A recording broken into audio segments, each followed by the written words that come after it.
All right, YouTube, all you need to cook old El Paso taco for chicken is the package, good chicken like Purdue, olive oil, and a quarter cup of water.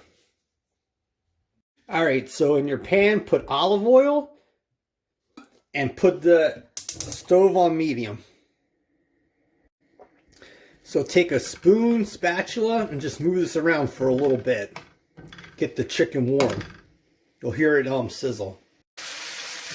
All right, so you see it sizzling. Add that quarter cup of water. Take your taco seasoning. Put that in there. And you're going to want to take this and just move everything around. All right, YouTube, you can see that this is boiling. Now you want to turn the stove down and just mix this together and let it simmer for 3 minutes. All right, YouTube, there you have it. You have your chicken for tacos using Old El Paso.